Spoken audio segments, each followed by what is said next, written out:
తెలంగాణ బిడ్డలారా, మీ అందరినీ చూస్తుంటే నా గుండె గర్వంతో నిండిపోతుంది. ఈ సర్వాయి పాపన్న గౌడ్ రాజుల కొడుకు కాదు, దొరల వారసుడిని కాదు, ఈ నేల మీద కష్టపడి బతికిన సామాన్య ప్రజల బిడ్డను. బహుజన బంధుకు ఓ సర్వాయి పాపన్న, బారగీసిన సింహాని ఓ సర్దారు పాపన్న.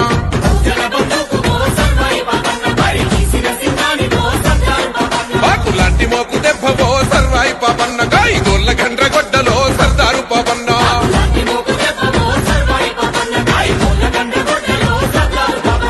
అల్లగీసే వృత్తిలోన కత్తివై పుట్టినావు. దేశంలోనే ఒక గొప్ప దినం ఆ రోజు. ఆధిపత్య పూర్ణి, అణచివేత గుణాన్ని, నేను నా జాతి గురించి పోరాడతా, నా ఆత్మగౌరవాన్ని చాటిన సర్దార్ సర్వాయి పాపన్న. ఆ రోజు అతను చేసిన స్ఫూర్తిని ప్రతి ఒక్కరు కూడా మనం తీసుకోవాలి. కేవలం వర్ధంతులకు, జయంతులకు వారిని చూసినారు కాదు, వారు వారి ప్రాణత్యాగాన్ని చేసినారు. వారు వారి ఆత్మ గౌరవాన్ని కాపాడే దిశలో మన అందరికీ ఓ స్ఫూర్తినిచ్చిపోయినారు. ఇక్కడ మనం చూస్తున్నాం, ఒక ఎస్సీ ఉన్నారు, ఒక బీసీ ఉన్నారు, బీసీలలో చారిగా ఉన్నారు, ముద్రాజులు ఉన్నారు, మూడు కాపులు ఉన్నారు, దొరలు, పటేల్ పట్వారీలు, నాయజాములు మన అణచివేతకు మన దాంట్లో ఉన్నవారే. ఆ రక్తం మన అందరి దగ్గర ఉంది. ఒక సాగల ఐలమ్మ స్ఫూర్తి ఉంది, ఒక సర్దార్ సర్వాయి పాపన్నాడు, ఓ పండుగ సాయన్నలు, అంబేద్కర్ ఉన్నారు. వీళ్ళందరూ కూడా మన అందరి యొక్క ఆశలని, ఆత్మ గౌరవాన్ని కాపాడిన సందర్భాలు మనమేం చేద్దాం? మనం ఇప్పుడేది మన పరిస్థితి. వాస్తవాన్ని కూడా మనం చరిత్ర ఉండాలి కదా, వారిని స్ఫూర్తి తీసుకుంటాం కదా, వాళ్ళ వారసులం కదా మనం, వాళ్ళు మన కూడా కదా, ఆత్మ గౌరవాన్ని కూడా ప్రాణంగా తీసేసుకున్న ముందుండి వ్యవహారం చేసిన వారు కదా. మన పరిస్థితి ఏంటి?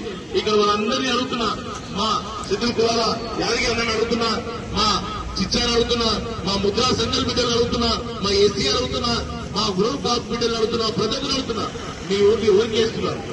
మీరు మీ దాంట్లో ఎందుకు మీ దాంట్లో ఈ రోజు ఒక ఎమ్మెల్యే మంత్రి కాకపోతున్నారు? వాస్తవాన్ని కూడా ఈ రోజు చాలీ కుటుంబం ఓట్ల పని చేసే వారి దాంట్లో ఈ రోజు ఎమ్మెల్యే లేరు అంటే ఇంకా మనం అణచివేతపడ్డాం.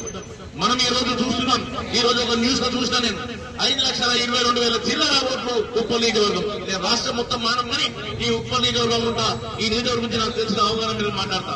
2,70,000 బీసీ అంటే 52 నుంచి 58%, 60% బీసీలు ఉన్నారు. మరి ఎక్కడ పోయినాం? ఎవరికి వేస్తున్నారు ఓట్లు? ఇక్కడ దుర్మార్గం.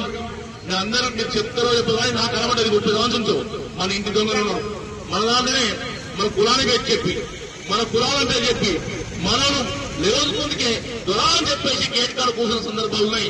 వాళ్ళ లాభీ గురించి, వాళ్ళ పరిధిలో గురించి మన ఆత్మ గౌరవం అంటే 2 రకాల పోరాటం. నేను కత్తి పట్టింది దోపిడి రాజ్యం అంతం చేయనీకి. దొరల ముందు తల వంచొద్దని చెప్పి పోరాడినోడిని. మన బీసీలు ఎవరికి తక్కువ కాదు. ఈ భూమిపై పండించేది బీసీలు, ఈ సమాజాన్ని నడిపేది బీసీలు, నిర్ణయాలు తీసుకునే స్థాయిలో కూడా బీసీలు ఉండాలి.